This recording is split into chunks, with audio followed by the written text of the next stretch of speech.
बिस्मिल्लाहिर्रहमानिर्रहीम। अस्सलाम वालेकुम नाज़रीन, आप यूट्यूब चैनल देख रहे हैं। मैं इमरान ख़ान हूँ।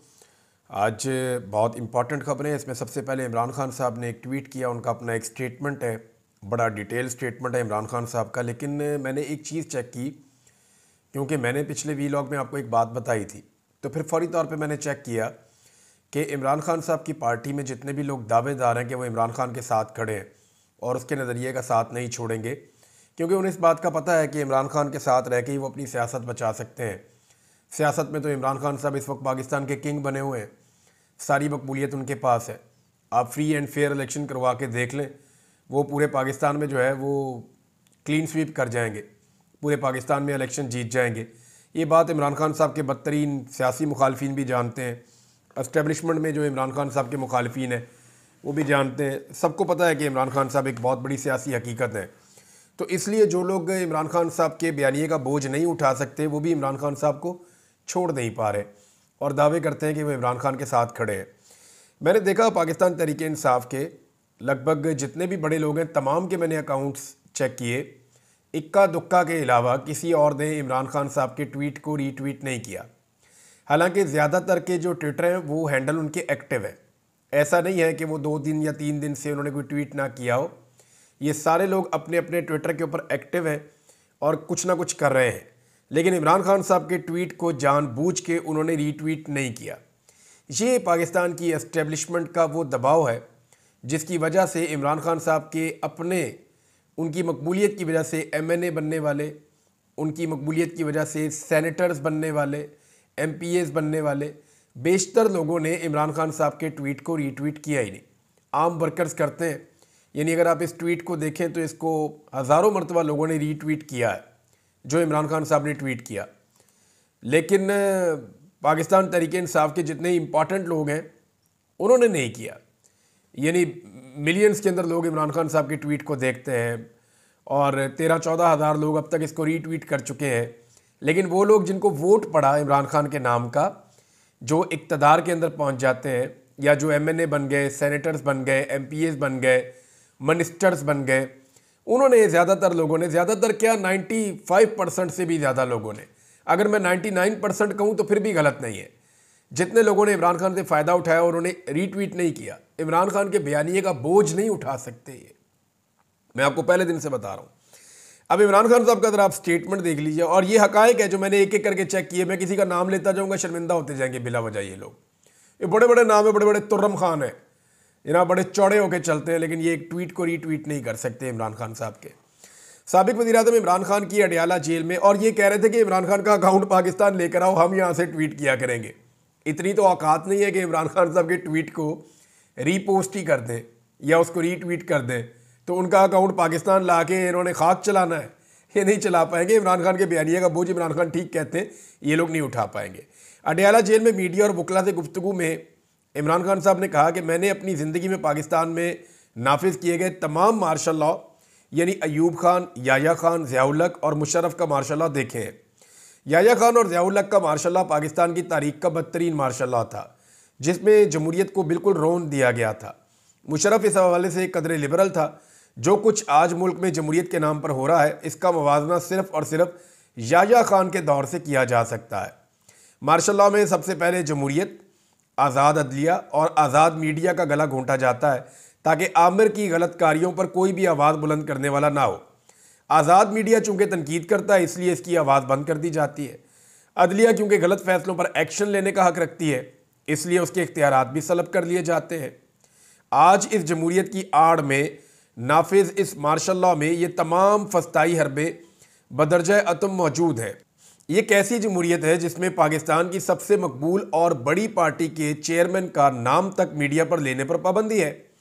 जैसे हमूद-उर-रहमान कमीशन की रिपोर्ट के जरिए वाज़े हुआ था कि याया खान ने अपनी ताकत और इक़्तिदार की खातिर मुल्क के निज़ाम को तहस-नहस किया, वही काम आज भी किया जा रहा है।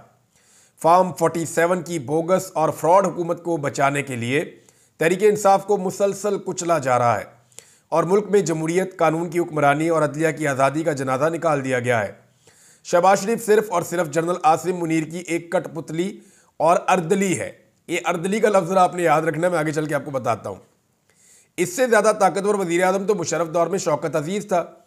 क्योंकि कम अज़ कम तब इंतखाबात में इस सतह की धांधली नहीं की गई थी जैसी फरवरी 2024 में की गई है। धांधली की पैदावार फार्म 47 के सहारे खड़ा नाजायज़ लेकिन नातवा टोला दरअसल हुकूमत के नाम पर एक धब्बा है। अलकादर ट्रस्ट का फैसला सिर्फ और सिर्फ पिछले केसेस की तरह मेरे ऊपर दबाव डालने के लिए लटकाया जा रहा है, मगर मैं मुतालबा करता हूं कि यह फैसला फौरी तौर पर जारी किया जाए, क्योंकि जैसे पहले इद्दत केस और साइफर केस में आपका मुंह काला हुआ, अब भी वही होगा। अलकादर केस बिल्कुल एक बोगस केस है जिसमें दूर दूर तक कोई मेरिट नहीं है। मैंने कोई बिलावल हाउस नहीं बनवाया, बल्कि एक दूर दराज देहात में कौम के बच्चों के मुस्तकबिल की खातिर एक फलाही इदारा कायम किया जिससे मुझे एक रुपए का फ़ायदा नहीं हुआ और ना होना है। अलकादर ट्रस्ट यूनिवर्सिटी भी शौकत खानम और निमल यूनिवर्सिटी की तरह एक अवामी मदद से चलने वाला फलाही इदारा है। मैं वादे तौर पर कहना चाहता हूं कि मैं नवाज शरीफ और जरदारी की तरह NRO नहीं लूँगा और अदालतों से अपने केसेस ख़त्म करवाएंगे। बुशरा बीबी का किसी से कोई राब्ता नहीं है, ये महज प्रोपेगेंडा है। हमारी मुज़ाकराती कमेटी ही इन मामलात को देख रही है। इस्लामाबाद कत्लेआम को 6 हफ्ते गुजर चुके हैं, 40वां हो गया अब तो। हमारे गुमशुदा अफराद को लेकर हुकूमत की तरफ से कोई पेशरफ्त नहीं की गई। ये मुज़ाकरात की कामयाबी में हुकूमत की गैर संजीदगी का मुंह बोलता सबूत है। पाकिस्तान में मईशत का हाल बदतरीन है, ग्रोथ रेट 0 है। मसनूई तरीके से डॉलर को काबू में रखना कोई माशी कामयाबी नहीं होती। मुल्क में तरक्की सिर्फ सरमायाकारी से आती है और सरमायाकारी कभी ऐसे मुल्क में नहीं आती जहां कानून का वजूद ही फौत हो चुका हो, अदालतें आज़ाद ना हो, दहशतगर्दी हो और जहां असल अवामी नुमाइंदगान हुकूमत की बजाय जेलों में हो। ऐसा मुल्क कभी तरक्की कर ही नहीं पाया। ये जनाब इमरान खान साहब ने स्टेटमेंट दिया जो उनकी पार्टी ने डिसोन किया है। डिसोन करने का मतलब ये है कि किसी ने इसको रीपोस्ट ही नहीं किया, तवज्जो ही नहीं दी किसी ने इसके ऊपर। बहरहाल अर्दली का जो लफ्ज़ इमरान खान साहब ने इस्तेमाल किया, आप अंदाज़ा करें कि ये ऐसा शख्स है कि जेल से एक लफ्ज़ बोलता है और उसके ऊपर आर्टिकल्स लेके जाते हैं। ये अर्दली होता कौन है? देखें, इमरान खान साहब और बहुत सारे लफ्ज़ इस्तेमाल कर सकते थे। बूट पॉलिश वो करते रहते हैं, चेरी ब्लॉसम उन्होंने किया, उन्होंने वो गुलाम कह सकते हैं, मुलाजिम कह सकते हैं, लेकिन उन्होंने आर्मी चीफ का अर्दली करार दिया शहबाज शरीफ को। तो अर्दली कहते हैं जनाब, ये बैटमैन टाइप के लोग होते हैं। यानी ये बरतानिया से इस्तलाह आई थी, जब बरतानवी फ़ौज जहाँ जहाँ जाती थी फिर उसके साथ उनका वो कल्चर भी जाता था। वो ये करते थे अपने फ़ौजी अफसरान के साथ जो है ना वो ज़ाती मुलाजमीन रखते थे। ये फ़ौजी ही होते थे, इन्हें यूनिटों से इधर उधर से चुना जाता था। तो ये जो फ़ौजी अफसरान हैं उनके जूतों का, उनकी वर्दी का, उनकी ज़ाती चीज़ों का ख्याल रखते थे, खाने पीने का, तो उनकी खिदमात सर अंजाम देते थे। तो आज भी जो है वो पाकिस्तान के अंदर ये कल्चर है, इंडिया में भी ये कल्चर है कि फ़ौजी अफसरान के साथ उनके अर्दली होते हैं। तो शहबाज शरीफ को जो है इसीलिए इमरान खान साहब ने अर्दली का खिताब दिया है और बड़ी एक टेक्निकल इस्तेलाह इस्तेमाल की है ताकि जो है इसको वो सब लोग भी समझ जाएं जो अर्दली को जानते हैं कि अर्दली एक्चुअली होता क्या है। मुज़ाकरात की जो है वो कोशिश की जा रही है किसी तरह मुज़ाकरात नाकाम हो जाए, लेकिन ज़रूरी ये है हुकूमत के लिए कि अगर ये मुज़ाकरात नाकाम हो जाएँ तो इन्हें पाकिस्तान तहरीक इंसाफ पे ही डाल दिया जाए और तहरीक इंसाफ के जो लोग हैं वो इसमें मदद करेंगे हुकूमत की, क्योंकि हर चीज़ में उन्होंने मदद की। आप देखें ना, अभी तक FIR दर्ज नहीं हुई, साने है 26 नवंबर की, कुछ किया ही नहीं पाकिस्तान तहरीक इंसाफ ने। हाई कोर्ट्स के अंदर गए ही नहीं मुतासरीन को लेकर के, जनाब इसका बच्चा गायब है, इसका भाई गायब है, इसका जो वालिद है वो गायब है, इसका शौहर गायब है, इसका रिश्तेदार गायब है। रिश्तेदारों को लेकर आते इस्लामाबाद हाई कोर्ट में, कहते जनाब यहाँ से बंदे गवाह हो गए, मिल ही नहीं रहे, जिंदा है मुर्दा है, बताएं हमें कहाँ पे हैं। तो कुछ किया ही नहीं। CCTV फुटेज के बारे में हम पहले दिन से चला रहे हैं, बोल रहे हैं, अभी तक किसी ने इसके ऊपर बात ही नहीं की, रोला ही नहीं डाला। अंग्रेज़ी के अंदर प्रेस कॉन्फ्रेंसेस करनी चाहिए थी, इक्का दुक्का चीज़ें करके तो फिर दौड़ गए, किसी ने कुछ किया ही नहीं। तो पाकिस्तान तहरीक इंसाफ की जो एफर्ट है 26 नवंबर के हवाले से वो बड़ी कमज़ोर है और अभी आने वाले दिनों में आपको दिखाई देगा कि इस हुकूमत ने कितने अच्छे तरीके से टैकल किया 26 नवंबर को। मेरी इन्फॉर्मेशन के मुताबिक कुछ जाली गवाह अब पैदा किए गए हैं जो सोशल मीडिया के ऊपर और मीडिया के ऊपर आकर ये सारा प्रोपेगेंडा करेंगे कि जी हम वहाँ खड़े थे, कोई गोली नहीं चली, हमने देखा जी किसी के पास हथियार नहीं था, हम इस बात के ऐनी शाहिदीन है जनाब, कोई गोली नहीं चल रही थी, कोई हथियार नहीं था। चीज़ें क्योंकि पुरानी हो रही है ना, हमारी कौम को भूलने का मर्ज़ भी है, तो बड़े तरीके से ज़बरदस्त तरीके से हैंडलिंग करते हुए हुकूमत ने अब अपना एक पूरा नैरेटिव बनाया। अब ये भी सहाफ़ी आकर कहेंगे जनाब हम तो डॉक्टरों को मिले, अस्पतालों में मिले, सवाल ही पैदा नहीं होता, डॉक्टर तो कह रहे हैं यहाँ पे ज़ख्मी आया ही कोई नहीं। थोड़े दिनों में आपको डॉक्टर्स भी तैयार मिल जाएंगे, वो भी कहेंगे उस रात में ड्यूटी कर रहा था और मैं सुबह तक वहाँ पर रहा, टोटल इतने बंदे आए और उनको मामूली जख्म थे, हमने मरहम पट्टी करके उनको भेज दिया, तो बुलेट इंजरीज तो थी नहीं। तो इस तरह के स्टेटमेंट्स आपको आने वाले दिनों में सुनने को मिलेंगे। हुकूमत की तरफ से पूरी कोशिश की गई, उन्होंने एफर्ट किया है इस पर। पाकिस्तान तहरीक इंसाफ ने बिल्कुल एफर्ट नहीं की, लेकिन हुकूमत की तारीफ करनी चाहिए कि इतना बड़ा जुल्म और जबर होने के बावजूद उन्होंने देर रात लगाकर इसके ऊपर एफर्ट की और इस चीज़ को नीचे ले जाने की बहुत कोशिश की, जिसमें वो कुछ हद तक कामयाब भी हुए हैं। अगर ओवरसीज़ पाकिस्तानी या पाकिस्तान तहरीक इंसाफ का सोशल मीडिया या मीडिया के ऊपर मौजूद कुछ दोस्त आवाज़ ना उठाते, यानी जैसे कि इस्लामाबाद में जो सहाफ़ी मौजूद थे वो अगर आवाज़ ना उठाते, जो सोशल मीडिया को स्पेशली कवर करते हैं, तो ये मामला कब का दब के ख़त्म हो जाता। इसको कोई याद भी ना रखता, कोई गवाही भी मौजूद ना रहती। तो इंटरनेशनल मीडिया ने, सोशल मीडिया ने, ओवरसीज़ पाकिस्तानियों ने और वो मीडिया जो इस्लामाबाद में डिजिटल जर्नलिज्म करता है, उन तमाम लोगों ने इस मसले को उठाया। वरना अब तक तो ये फारिग हो गया था, पाकिस्तान तहरीक इंसाफ पे रहता तो ये कुछ भी इसका ना बनता। हुकूमत कोशिश कर रही है कि मुज़ाकरात किसी तरह नाकाम हो, लेकिन उसका मलबा इमरान खान साहब पे पड़ जाए। दूसरी जानिब पाकिस्तान तहरीक इंसाफ भी ये कह रही है कि हम मुज़ाकरात पूरी कोशिश करेंगे कि कामयाब हो जाए। देखें, वो कहते हैं तहरीरी तौर पे लेकर आओ। हुकूमत के साथ तहरीरी मुआहदे करने का मतलब ये है कि हुकूमत को लेजिटिमेट तस्लीम करना, जो ये पाकिस्तान तहरीक इंसाफ करना नहीं चाहती, लेकिन मुज़ाकरात भी इसी हुकूमत से करने हैं, क्योंकि अर्दली भी यही हुकूमत है। यानी अगर आपने ऑफिसर से बात करनी है तो अर्दली के जरिए से ही हो सकती है। और इस वक्त जो एस्टेब्लिशमेंट है वो तो सामने कभी भी उन्होंने आने की जरूरत नहीं की, वो कभी भी सामने आ नहीं सकते। जब सामने आना हो तो वो मार्शल लॉ ही लगा देते हैं। लिहाजा वो अपने आप को एस्टेब्लिशमेंट पीछे रख रही है और उन्होंने अपने नुमाइंदे आगे किए हुए हैं और वहाँ पे मुज़ाकरात चल रहे हैं। उन मुज़ाकरात के अंदर चीज़ें तय नहीं होनी, जो चीज़ें तय हो चुकी हैं वो इन मुज़ाकरात के अंदर आनी है, अगर आनी है तो, क्योंकि इनकी ये कैपेसिटी नहीं है। हुकूमत पूरी कोशिश करेगी कि मुज़ाकरात किसी तरह नाकाम हो जाए और वो मैक्सिमम टाइम के लिए इमरान खान साहब को जेल में रख सके। लेकिन जो आलमी दबाव आ रहा है उसका क्या किया जाएगा? अभी अमेरिका की तरफ से डोनाल्ड ट्रंप की हुकूमत सिर्फ आनी है और कनाडा में, क्योंकि वहाँ पे कुछ इख्तलाफात थे, अमेरिका की नई जो एडमिनिस्ट्रेशन आ रही है उनके, तो जस्टिन ट्रूडो ने इस्तीफ़ा दे दिया है और ऐलान कर दिया है कि नए वज़ीर आज़म का इंतखाब हो जाएगा और मार्च में गालिबन असम्बलियाँ भी तहलील कर दी जाएंगी। तो ये आप इसके इम्पैक्ट आप देख सकते हैं ना कि एक वज़ीर आज़म तो गया, तो पाकिस्तान जो है वो कैसे सर्वाइव करेगा, या पाकिस्तान की एक जाली हुकूमत कैसे अपने आप को बचाएगी जो बाइडन के बगैर, एक बड़ा सवाल है। तहरीक इंसाफ की जो प्लानिंग है वो ये है कि वो ये चाहते हैं कि अवामी ताकत के साथ वो तब्दीली लेकर आए।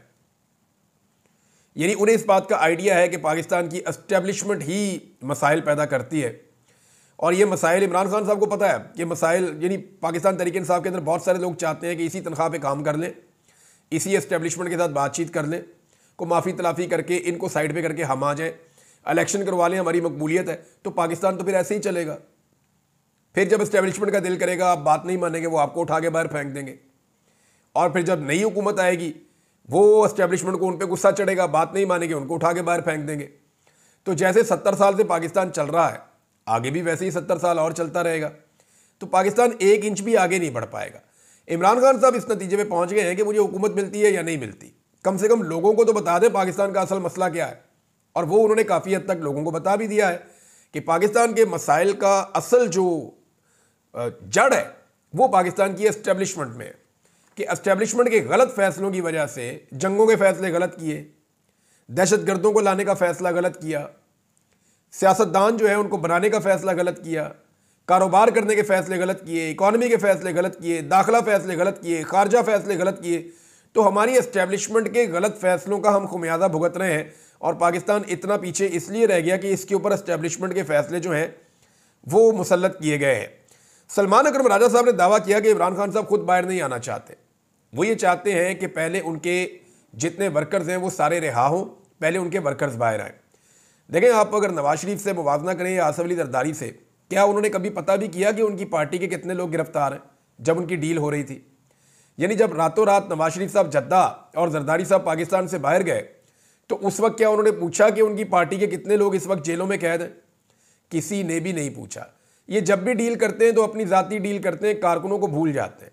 लेकिन इमरान खान साहब जेल से बैठकर ये कह रहे हैं कि जनाब मैं बाद में आ जाऊँगा, पहले मेरे कारकुनों को सबको रिहा किया जाए।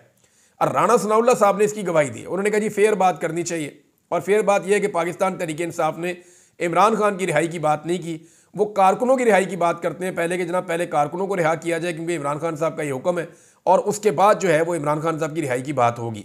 तो राणा सनाउल्लाह साहब शदीद मुखालफत के बावजूद उन्होंने भी गवाही दी है कि बात ठीक है कि इमरान खान साहब को अपनी रिहाई की फिक्र नहीं है, वो बहादुरी के साथ जेल काट रहे हैं। और ये राणा साहब पहले भी कह चुके हैं कि हमें अंदाजा नहीं था कि इमरान खान इस तरीके से बर्दाश्त कर सकेंगे। नैब कोर्ट के हवाले से नाजरीन देखें ना, जो जज नासिर जावेद राणा साहब है ये छुट्टी पे चले गए और इमरान खान साहब का जो फैसला सुनाया जाना था 6 तारीख को कल, वो फिर नहीं सुनाया गया।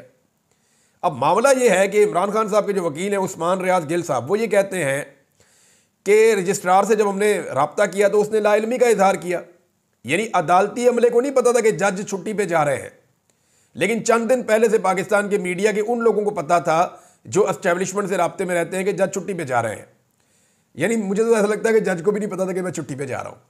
तो जज को बाद में बताया गया, पहले मीडिया को बता दिया गया कि जज छुट्टी पे जा रहा है, फिर बाद में जज को बताया गया जनाब आप छुट्टी पे जा रहे हैं। तो जज साहब छुट्टी पे चले गए और फिर इमरान खान साहब का फैसला मुअख्खर हो गया। अब उसमें इमरान खान साहब कहते हैं मुझे ब्लैकमेल ना करें, फैसला दो मेरे खिलाफ ताकि तुम्हारा मुंह जो पहले काला हुआ मजीद तुम्हारा मुंह काला हो जाए। तोशाखाना 2 का पूरा पोल खुल गया नाज़रीन। अब इसको मैं सिंप्लीफाई आपके लिए कर देता हूँ। वो ये ऐसे है कि 2018 में ये रूल था कि जो तोहफा आपको मिलता है आप उसे तोशाखाना में जमा करवाएं या ना करवाएं, आपने रसीद तोशाखाना में जमा करवानी है। तो इमरान खान साहब ने रसीद तोशाखाना में जमा करवा दी।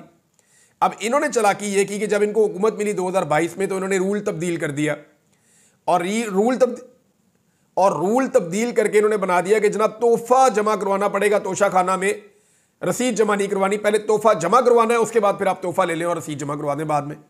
रूल इन्होंने तब्दील कर दिया। रूल तब्दील किया पीडीएम की हुकूमत ने और उसको अप्लाई कर दिया 2 साल पहले इमरान खान साहब के ऊपर। अब आप अंदाजा करें, एक रूल आज बन रहा है लेकिन 2 साल पहले से इमरान खान साहब के ऊपर उसको लगा दिया। तो अदालत ने यह नुक्ता पकड़ लिया। अदालत ने कहा ये तो केस ही नहीं बनता। और भाई इमरान खान साहब ने कानून के मुताबिक रसीद जमा करवा दी, उस वक्त रसीद का कानून था, उसने रसीद जमा करवा दी। अगर ये कानून होता वो इसके मुताबिक चल लेता। तो ये तो केस ही गलत बनता है, लिहाजा अदालत ने वहां पे जमानत दे दी।